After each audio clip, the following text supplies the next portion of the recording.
The faucet in our Austin kitchen had that lazy drip I kept meaning to fix. Sun on the quartz, garlic from last night still faint in the air. Madison nudged her tea aside like it had annoyed her. "I want to stay married," she said, steady, bored even. "But explore some options. A little freedom. New experiences." I set my fork down. "You want to go on dates while you're my wife?" She gave a small smile, like we were talking about paint samples. "Temporarily. It's growth. Don't take it personally." The words weren't sharp. The structure was. Decision announced, not discussed. Keep the home base intact. Let the field trips begin, and I'd clap from the bleachers. I got up, rinsed my plate. The faucet finally stopped on its own. "You're asking me to bless your crisis," I told her. Turn myself into a safety net. "No, I'm not a man on hold."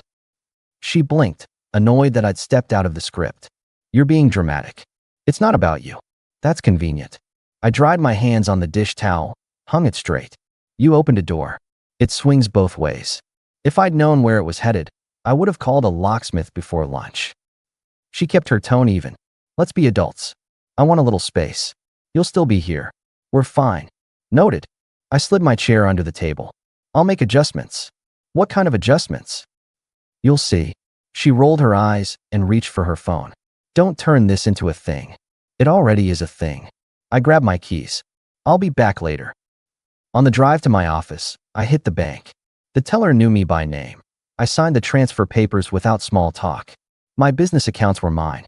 Our joint account stayed funded for the essentials we'd agreed on when we were us. Groceries, utilities, the dog walker. Everything else moved to new, clean lines. I changed passwords on the business tools. Set new two-factor. Canceled the auto-ship wine subscription she liked that I paid for out of habit. Not a punishment. Accounting. By noon, the messages started. Her. "Why can't I log into the joint?" Me. "Essentials are covered. Personal discretionary is separate now." Her. "That's controlling." Me. "That's boundaries." "You opened a door. I opened a ledger."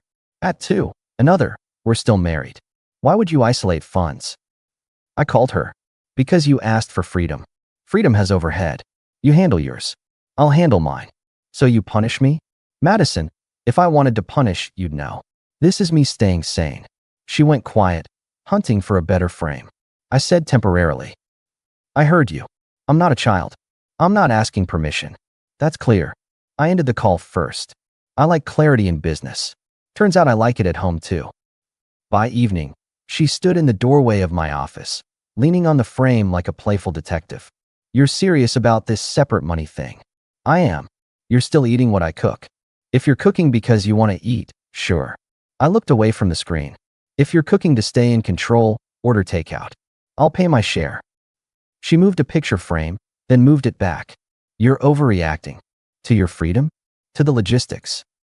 "Logistics keep people honest," I said. "They make choices visible."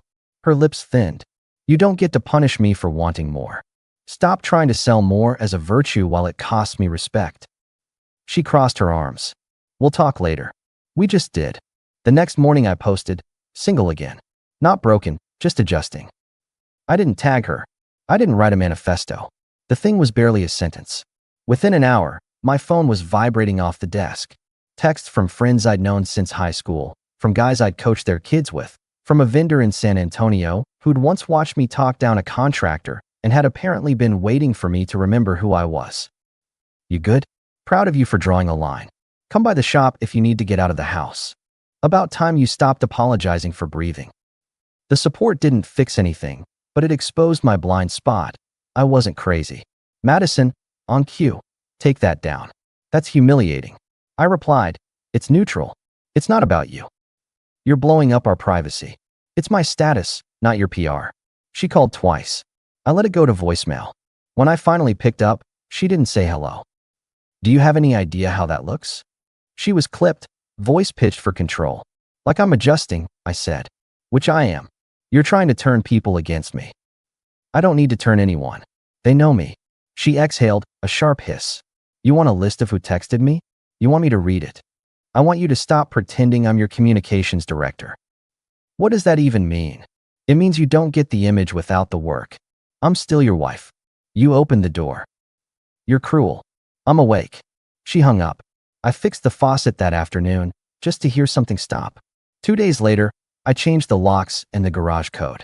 Not because she was dangerous, because I was done with open loops. I texted her new house rules.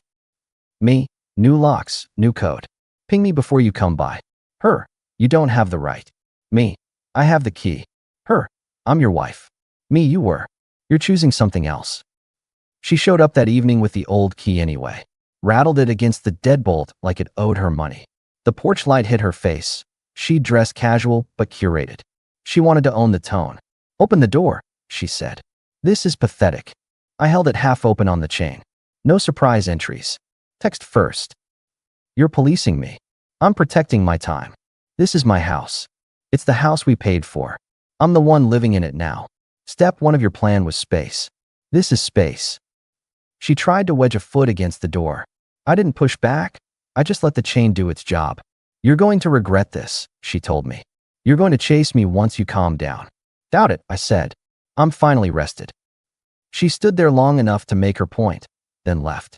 The porch light clicked itself off a minute after she was gone. Brooke, my younger sister, called that night. She'd always had a way of getting straight to it. You okay? She asked. I'm fine. You sound like a voicemail. I'm doing what I should have done a year ago. Good. Also, listen, my friend Jenna needs a place for a month. She's getting out of a bad setup. She's quiet and clean. You've got the guest suite. I'm not a rehab facility. She isn't asking for counseling. She needs a door that locks and a place to make tea. She's starting at a small press next week. I'm changing the house code every few days. Then give her the new one when you change it. She can deal. I paused. She doesn't need drama. She won't bring it, Brooks said. Say yes, or I'll put her in my living room, and you'll owe me forever. Fine. A month. Don't be a saint about it, she said. Just don't be an idiot. Jenna arrived with 2 suitcases and a tote of cookbooks. No speeches. No advice. She looked around the guest room and smiled like clean sheets were a miracle. Rent? She asked. Call it, even if you keep the dishwasher loaded. That I can do. The first night, she made salmon and a salad without asking what I liked. The music was low and old. She poured me water, sat across, and didn't ask for my story. The silence wasn't punishment anymore. It was just quiet. Madison found out about Jenna in the worst possible way, by showing up with the old key and a mindset, and the chain catching again. She peered past my shoulder. Who's that? She asked. Friend of Brooks. Living here. Temporarily. Madison's eyes sharpened. You think you're funny. I think I'm done living by your script. Don't play games with me, Eric. I don't play. She sent me a long text that night about respect. About the image of our marriage. About bringing a stranger in as a stunt. I didn't answer. I changed the code, told Jenna the new numbers, and went to bed. Jenna's presence didn't fill the house. It calmed it. She labeled leftovers with dates. She folded dish towels in thirds. I started sleeping full nights. When she got the job offer officially, we booked a table at a modest place off South Lamar. She put her hair up, laughed when I told the host we were celebrating a first day that hadn't happened yet, and ordered the chicken like she meant it. We were 2 bites in when I saw the black apron and knew. Madison stepped out from behind the counter with a notepad and a look that said she'd controlled the setting. I'd known she picked up shifts when she wanted quick cash and FaceTime. I hadn't checked the schedule. Well, look at this, she said too brightly. Eric's victory lap. I met her eyes. Evening. She looked at Jenna. You must be the trophy rebound. Jenna didn't flinch. No trophy, she said. And not a rebound. Madison pitched her voice louder, catching 2 nearby tables. He changed the locks, you know? Posted about being single like a teenager. Who does that? The manager, a compact woman with 0 patience for drama, came over fast. Madison, we don't do this at tables. We're all adults, Madison said, not moving. They're celebrating her new life in his house. Back to the kitchen, the manager said. Now. Jenna set down her fork carefully. These games don't work on me, she told Madison. Enjoy your shift. I pulled my card from my wallet, handed it to the manager. We'll take the check. Appreciate you. Madison tried one more jab. You'll regret this later, Eric. I don't do later, I said. Not anymore. We left without looking back. Outside, Jenna linked her arm through mine for exactly 3 steps, then let go. She'll try public again, she said. I know. Then we keep dinners simple. Deal. At home, I sat on the patio with a seltzer while Jenna sent her onboarding paperwork. Messages pinged. A buddy from my gym. Heard about the scene. You handled it clean. Another from Brooke. Proud of you for not taking the bait. Madison texted at midnight. You embarrassed me at work. I typed. You embarrassed yourself. Her. You're cruel. Me. I'm consistent. Her. Give me the garage code. Me. Text before you come. The next day was my away day at the workshop where I prototyped fixtures for clients. A place with sawdust, straight edges, and men who think with their hands. Leo, who rents a bay across from me, wandered over, wiped glue on his apron, and nodded at my phone. You look like someone is trying to sell you a timeshare, he said. Close. A future I don't want. You finally cut that loose? I'm in the process. Good. Because the guys liked you better before you started writing essays for every decision. I don't need a fan club. You need your spine. He grinned. Also, I'm stealing your clamp. Put it back. He didn't, but he laughed. The world was still normal in places. By Friday, the illusion of softness arrived. Madison showed up at dusk with a bag of groceries like a peace envoy. She stood on the porch with rain on her jacket. I made you pasta, she said. Your favorite. I already ate, I said. You can have it tomorrow.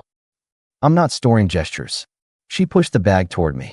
Can we just talk without you doing your calm robot act? You declared new rules, I said. I'm following them. She looked past me into the hallway like she expected Jenna to materialize and applaud. I miss you. Which version? The one who didn't weaponize money. I separated money. That's not a weapon. It's a line. She softened her face like a coach trying to get a kid back on the field. I'm saying I'm willing to reconsider the timing. There it is, I said. Timing. Fine. She snapped, the softness cracking. I'm saying maybe I pushed too fast. We could go slower. You're not easy, Eric. I'm not soft. She held out the bag again. I took it to end the scene. She waited for an invitation in that hesitation after a handoff. I didn't give it. She walked away with a parting shot. Don't let her move in. She already has a job, I said. She doesn't need my house to breathe. Right? She said, with a small smile that wasn't friendly. We'll see. The pasta was bland, but I ate it for breakfast. It's a habit. Use what's in front of you. Jenna smirked when she noticed the empty container. Diplomatic meal? She asked. Something like that. The second softening came a week later after I canceled our standing Sunday brunch with her friends. I sent a neat text to the group. I'm stepping back from couple events for the time being. Appreciate the invites. Madison called me, furious at the logistics, then pivoted mid-call. I was thinking, she said sweet. You should come to Kelly's birthday anyway. It would be good for us to show unity. People talk. You want a photo? I said. I want us to be civil. You want your old mask. I'm not wearing it. You're impossible. I'm consistent. I went to Kelly's party anyway, for Kelly. We'd been at each other's cookouts for years. I wore a nice shirt, brought flowers, and arrived with Jenna because public clarity beats private spin. Brooke and her husband were there, surprised but supportive. Kelly hugged me like family and hugged Jenna like a good sport trying to read a room fast. Madison had already taken center stage, standing near the island, refilling glasses like she owned the event. The house was full of her circle, bright, talkative, and trained to perform concern. I kept my answers short. Yes, work's good. Yes, the project downtown. No, not traveling much this quarter. Halfway through the evening, Madison crossed the room and dropped into my lap like it was a sitcom. Conversation stalled. You could feel people pretending not to watch. Missed my seat, she said, fake casual. Get up, I told her low. She tilted her head, sweet to the crowd. Oh, come on. We're still us. Jenna stood next to me, placed a hand on the back of the chair, and looked Madison in the eye. He's not a prize, she said. Madison didn't move. You're very confident for a guest. Brooke cut in from the side, voice cool. Madison off. Madison slid off my lap, but she didn't stand up. She perched on the arm of the chair instead, daring me to shift her. I did one better. I stood, set my drink on the counter, and moved across the room to talk to Kelly's husband about his smoker. Jenna followed without fuss. The room rebalanced around us. 2 minutes later, Madison left with a slam of cabinet doors that didn't belong to her. People saw. People remember what they see. On the way home, Jenna didn't ask for a debrief. She turned the radio low and watched the city pass. At the house, she changed into sweats and folded laundry in front of a documentary about parks. I updated the garage code. When I finished, she looked up. "She won't stop," she said. "She needs you responding." Then I stop responding and start deciding. Already started. The next morning, I went to my office early, printed what needed printing, and drove home with a manila envelope on the passenger seat. The house was quiet. Jenna had left for her first day. Sun on quartz. Faucet behaving. I made coffee and sat at the table. At 9 on the dot, Madison knocked like a sales rep. I opened, stepped aside, and let her into the entry, not the living room. She dressed in neutral tones that read like a statement. "I'm reasonable." She held her phone like a mic. "I miss you," she said. "I messed up. You're lost right now." "I'm not lost," I said. "I'm done." "You can't be done. We're temporary." "Your plan was temporary," I said. "My respect isn't." "You're throwing everything away for her." "This isn't about Jenna," I said. I lifted the envelope from the console table and handed it to her. "These are filed. You'll get the official notice through proper channels, but I wanted you to hear it from me, in my house, while I'm calm." She didn't take it at first. Then she did, like it was hot. "You filed?"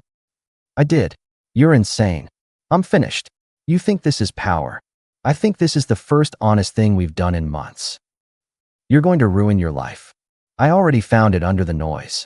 She opened the envelope, saw the signatures, and froze. No shouting. No crying.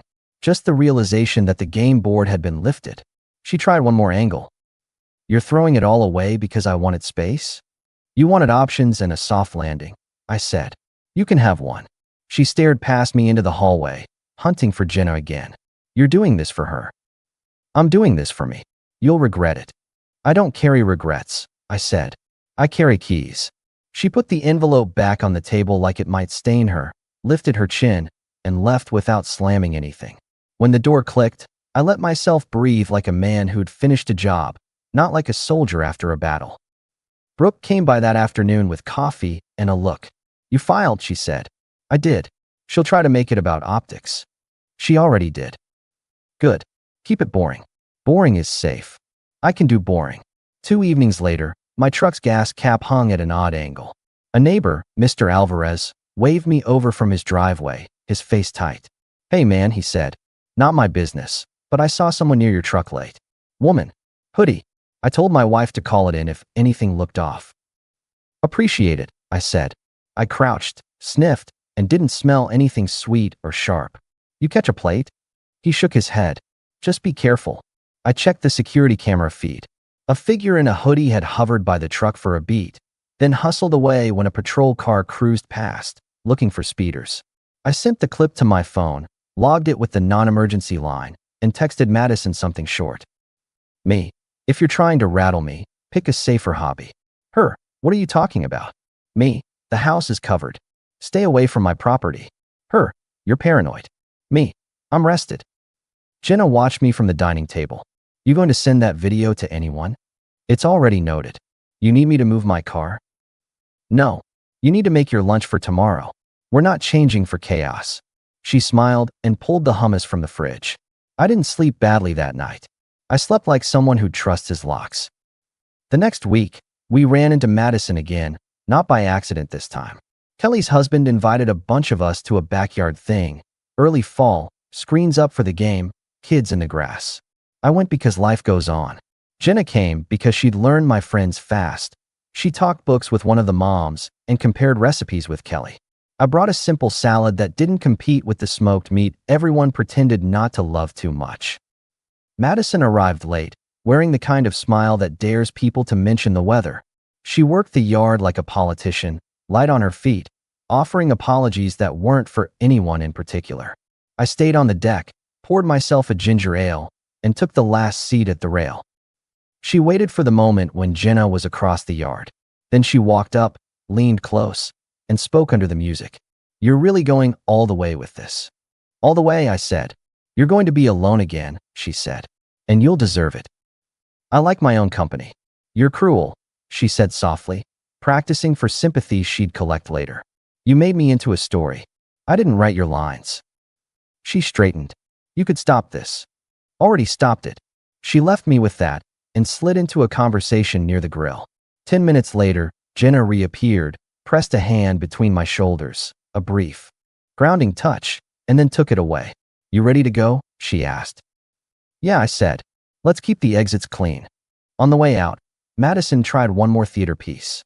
She stepped into our path like a crossing guard, raised her voice just enough for a semicircle to hear. You owe me an apology, Eric. For what? For making me look like the bad guy. I didn't make you look like anything. You replaced me before I was gone. I scanned the faces. Our world had eyes. You left before you walked out, I said. So I locked the door after you. Kelly's husband shifted, uncomfortable with the volume on his grass. Jenna looked at Madison without drama and said, I'm not your competition. Madison flinched at that more than anything I'd said. She wanted a triangle. She got a line. We left. By then I'd stopped warning. I started finishing. I met with a realtor to list the house for sale later, clean split, no theater. I booked movers for the guest room first, then the storage unit. I scheduled utilities to my name alone until the sale cleared. I called a mutual friend who sometimes played mediator and told him, calm and kind, to sit this one out. What happened to working it through, he asked. I did, I said. Working it through means finding the edge of it. I found it. Madison tried the third softening a week later. She stood on the porch in a drizzle, hair damp, voice low. I miss us, she said. I'm sorry. For what exactly? I asked. For pushing. That's not a behavior, I said. That's a label. For wanting what I wanted. There it is. She glanced past me again. Is she here? Not your business. Do you still love me? Love is not a hall pass. She put her hand on the door frame like memory would unlock it. Just let me in so we can talk where it's warm. This is warm enough. You won't even try. I tried, I said. You called it weakness. I call this recovery. She swallowed whatever line she had next, wrapped her arms tight like she finally felt the weather, and turned away. The day the official envelope arrived at her place, she sent a series of messages that read like storm bands. Anger, bargaining, the performance of sadness. I replied to exactly one. Her, you made me into a villain. Me, actions right roles. Her, you're not generous. Me, I'm not blind. The last push came at a happy hour for one of my clients. Neutral ground, public, work adjacent. I went because business isn't therapy and because I refused to hide. The bar was loud enough for cover, gentle enough for conversation. Leo showed up and clapped me on the shoulder. Look at you, vertical and hydrated. Set the bar low, I said. Set the bar firm, he corrected. Half an hour in, Madison appeared at the edge of the crowd. She scanned, found me, and beelined. She didn't ask if she could join. She slid into the circle and smiled like a guest host. Congratulations on your contract, she said, loud enough. I'm so proud of him. Leo raised an eyebrow. This for work or for show? Both, Madison said. She turned to me. We should get a photo. No. She tried a different tack, voice low. Just tell me what you need to stop this. I don't need anything. Everyone will forget this if you just slow down. People don't forget public behavior, I said. They just stop having to watch it. She stepped closer. Be decent. I am, I said, and let a bead hang. I'm giving you what you said you wanted, freedom. It just doesn't come with my wallet or my silence. She stared like I'd spoken a language she hated being forced to learn. Then she laughed, a short sound with no humor in it, and walked away. 10 minutes later, Leo bumped me with his elbow. You did good, he said. You kept your voice. That's the whole job. Feels small. It's big. Small as yelling. I walked home past the long blocks where people watered lawns and checked mailboxes like everything was always fine. At the house, the porch light came on clean. Jenna was reading on the couch with the window cracked. The air smelled like rosemary. You want dinner? She asked. I could eat. She didn't get up right away. She finished the page, marked it, and then stood. We made taco bowls with whatever was left in the fridge and ate without solving a single problem, because the problems were already solved. I posted once more, just to close the loop, moving forward. Grateful for the real ones. The messages were fewer this time, but deeper. Not pity. Respect. Older men who'd done this a decade earlier. Young guys who'd seen it at home and sworn never to repeat it. A cousin who wrote, Proud of you for not breaking and not breaking anything. Final day in the house. I packed the last box from the guest room. Jenna came in, looked around at the blank walls, and smiled. You ready? She asked. More than ready. We loaded the car. I took one last walk through.